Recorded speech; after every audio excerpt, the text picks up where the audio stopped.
Happy Monday, November 2nd. We're going to do a little more of this live today, so get ready for, shoot, I shouldn't have done that. Oops, was I recording and what's next? I changed Brandy's background to a dark alley. We'll see if I get any angry emails this afternoon. But we got Reed Sellers, PPP loan. If your company got a PPP loan, you've applied for forgiveness, might have done it too early. If you haven't, probably a good thing, but you need to check this out. Reed Sellers, Wipfli CPA, so you know what to do with your PPP loan. We also had events in Minnesota, Texas, and Detroit. I got highlights from those. We got a great show coming up. Plus, a new intro, only 30 seconds long. Let me know how you like it. POWER30 starts now.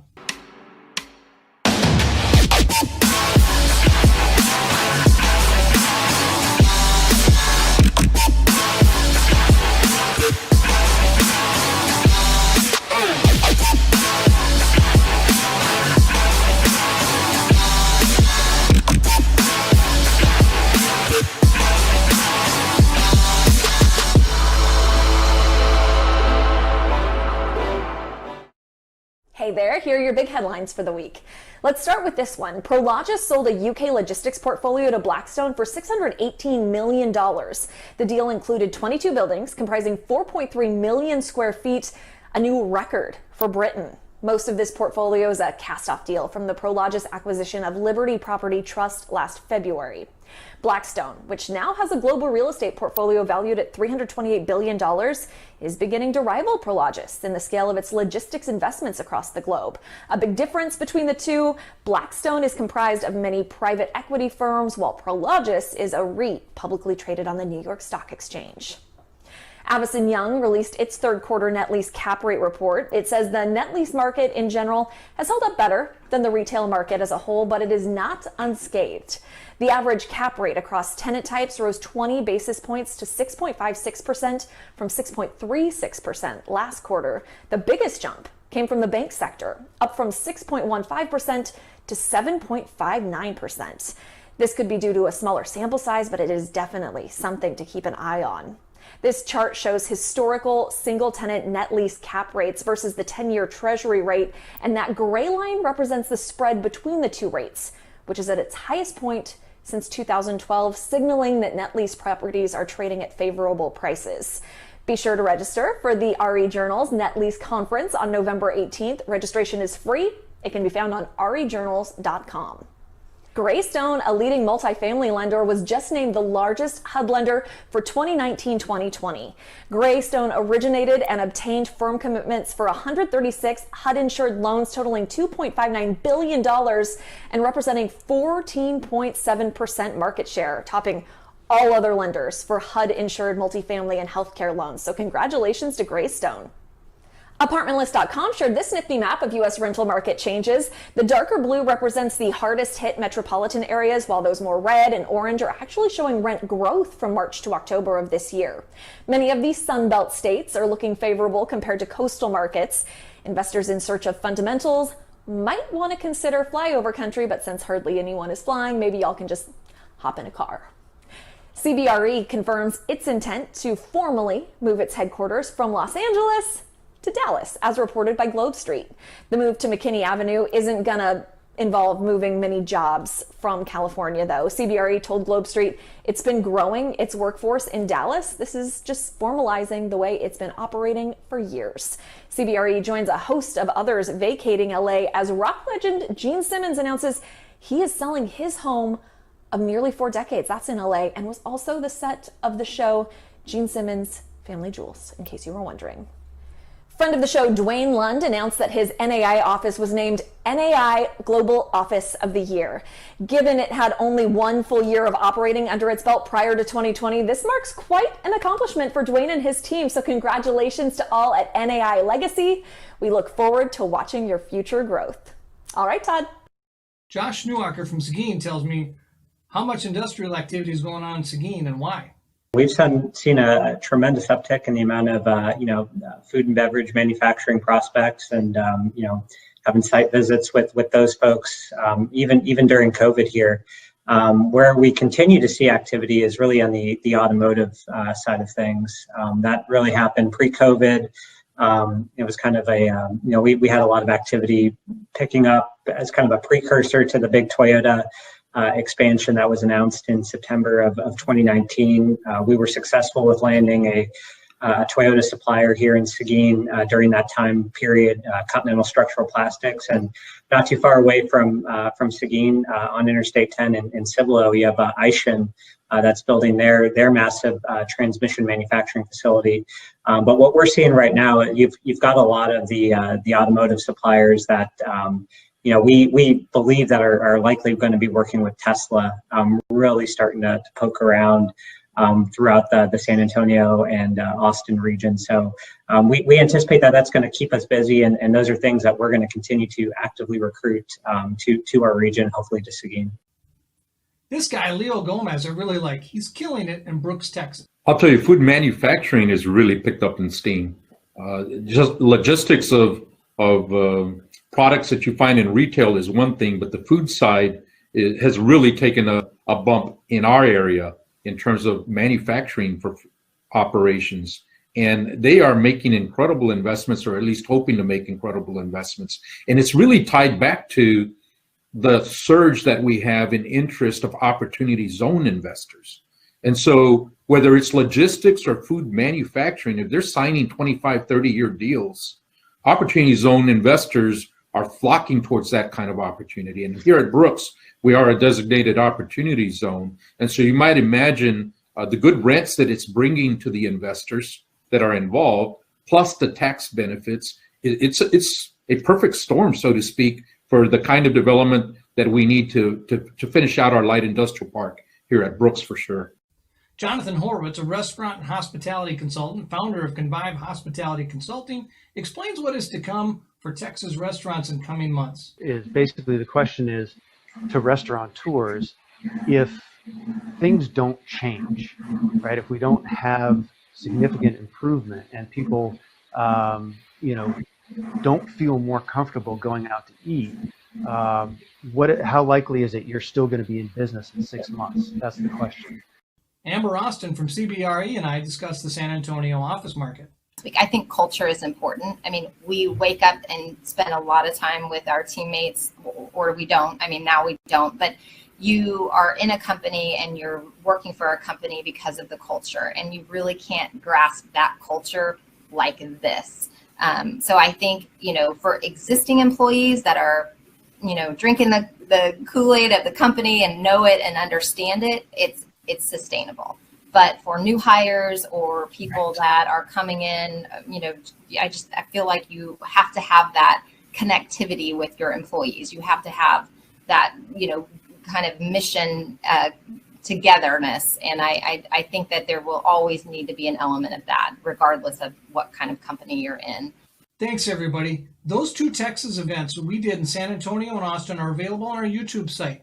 They're marked for which one you want to see by which people. Great speakers, great topic, plus Detroit, plus Minnesota, all the way back to events we've been doing since April online. You can find a lot of good content there. rejournals.com/video replay, or go to YouTube, search RE Journals. You'll find us there.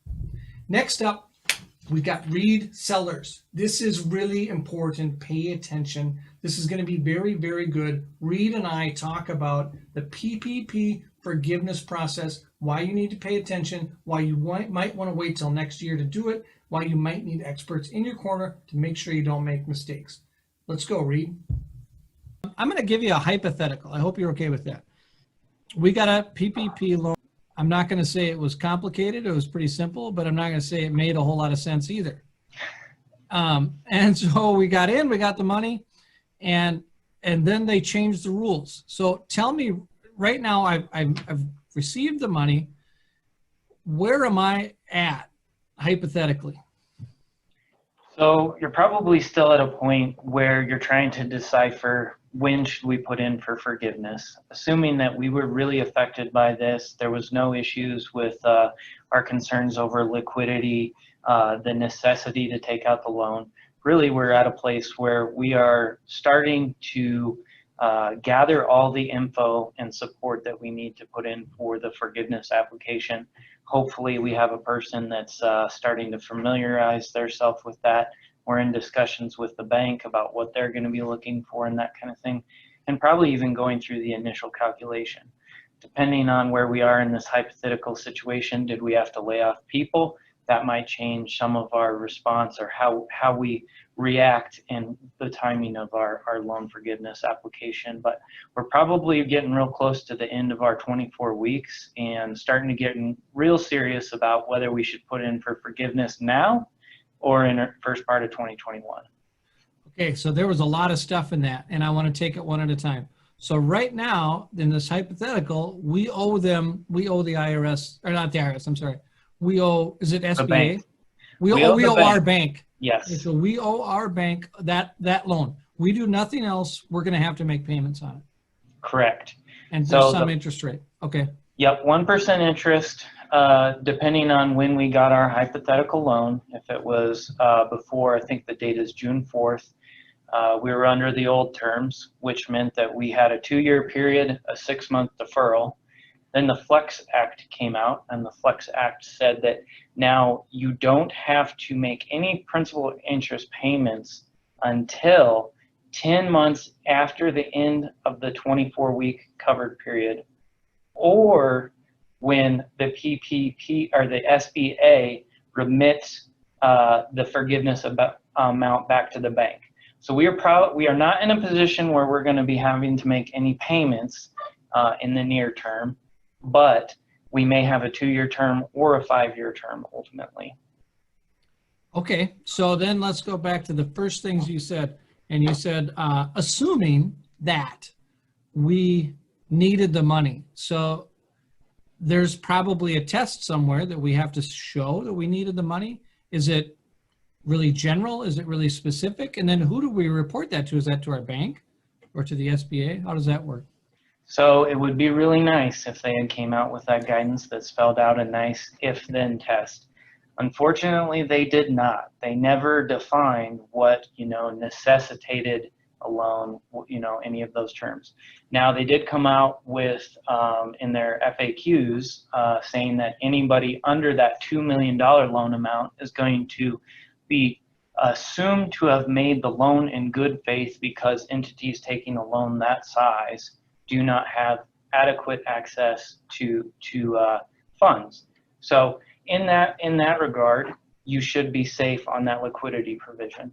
If you are in excess of that, I would plan on laying out the judgment that you had at that point in time. And we got to get in our time machine and go back to March and remember how bleak the economy was, all the shutdowns, all the concerns in the economy as a whole, and document all that. All those things that, they didn't define for us, it has to be left to our judgment. So if we document all that, then they have to question our judgment on it, which is very hard to do if we have it documented. You said a 24-week period, but we had some kind of it was a 10-week or 12-week. There were some shorter timelines. And yeah, had to do some payroll, had all certain of it. Where's that all stack up now? So initially when we got our loan, assuming that it was again before that early June date, it was 8 weeks. We got a loan for 2.5 months of payroll, but the forgiveness period covered 8 weeks. When the Flex Act came in, it extended it to 24 weeks, and that was an automatic extension. Companies can still use 8 weeks if they want to, but there is the option for anywhere in between 8 and 24 weeks. So, if you're, it makes a lot of sense for most companies to extend it out, because if you're using that 8-week period, you probably weren't going to use all of your loan on just payroll costs. Now, if you extend it out to 24 weeks, you could probably easily cover that loan amount with just payroll costs. So that's what I feel like. The easy button is just payroll. You've got 24 weeks to meet that payroll, I think. And if you kept your people employed, that's the easy button. So do you foresee most clients will just do that? And I think so. I think there's going to be some entities out there that maybe did have to lay people off and that kind of thing. So they may get to the point where they have to include some of the other forgivable expenses such as rent, mortgage interest, utilities, and so on. But I think probably those that are in contact with their bank is going to say, look, if you can just provide the support for payroll, that's a little bit easier for us. You're going to get 100% forgiveness with it. There's no reason to include those other things.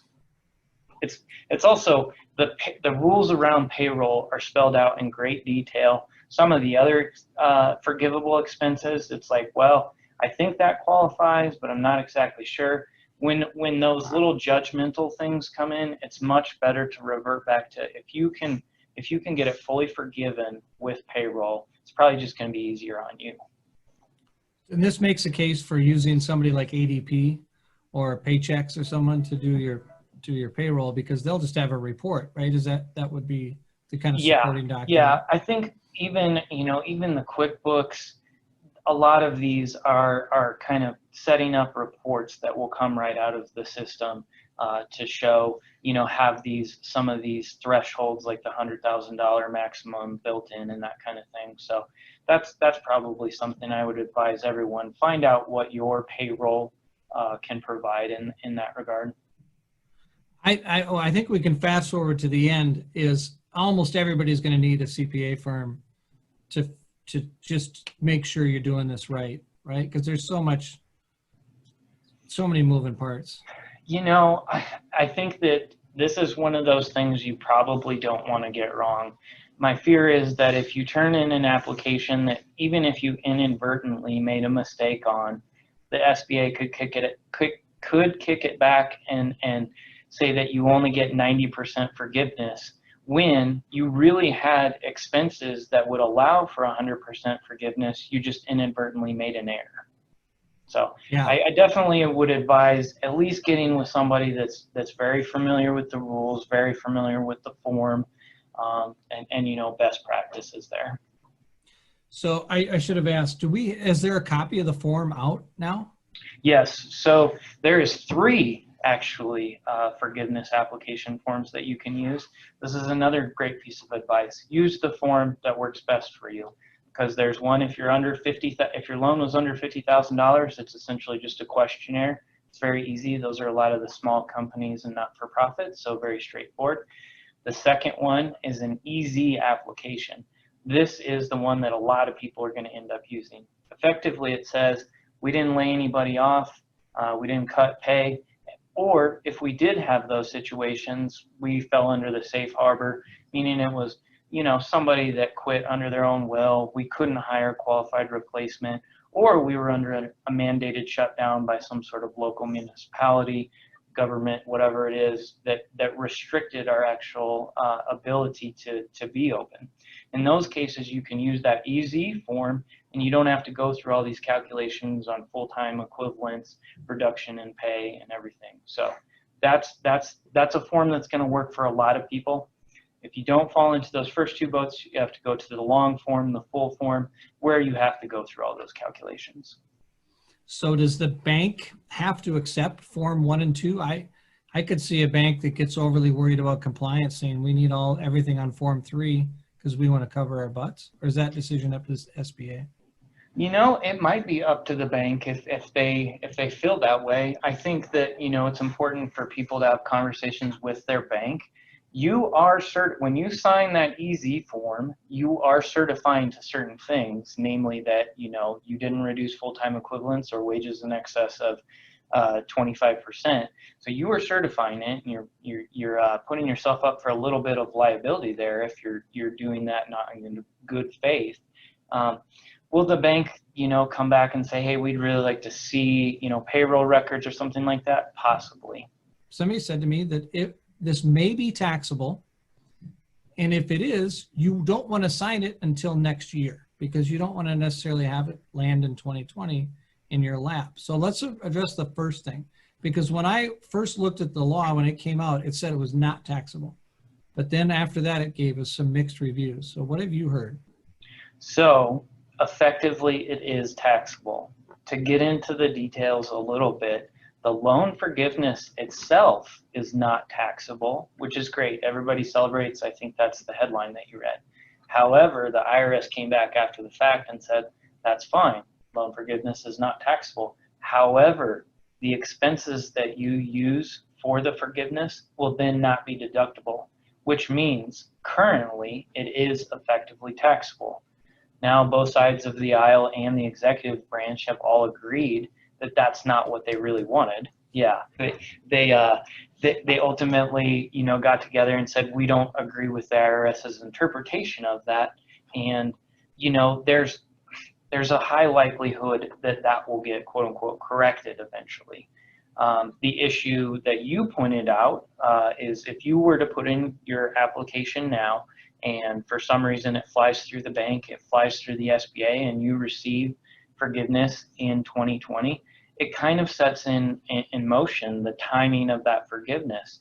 And ultimately, as current law stands, it would be taxable. You'd have to report it on your 2020 books, unless they come out with further guidance, either saying it's not taxable or that you can defer that to the next period. So that is definitely a concern. I honestly, personally don't believe that the SBA is probably going to start rubber stamping these and pushing out any forgiveness in 2020, but I could be totally wrong there. But for my viewers, I think we would generally give them the advice, unless you have some reason to apply for forgiveness now, you're okay waiting until January 1st. Yes, absolutely. To get a little bit out there, there's going to be some people that have the absolutely perfect scenario where for taxability, it would actually be better to land in this year because of tax rates and general tax planning says always defer income to the next year, but there are going to be people that land in the perfect boat that it's actually better for them this year. But if you think that you might fall into that boat, you want to do some real tax planning around it. And the real risk is you plan on that and then they change the law in 2021 and it was never taxable, at the end of the day. If you got a $100,000 loan to make your payroll and you gave it to all your employees and it's taxable, you don't have any money left to pay the tax on that. You've given it to other people for the greater good, for the purpose it was made for. So don't you think, ultimately, I think you alluded to, they probably will get the answer right, but we don't know when. Yeah, you make a really good point. And furthermore, you're out the Social Security and Medicare taxes, so you're out even more than the $100,000 that you actually paid. Assuming that you truly paid people to just stay at home and there was no revenue on that, yeah, that absolutely will. What a show. Thank you, Reed. Thank you, Brandy. Thank you, everybody else. Look forward to seeing you next week. We've got more events in Minnesota, multifamily finance. We got great guests coming up. I'm booked out for like 3 or 4 weeks. This is going to be exciting. Hold on to your horses. See you next time.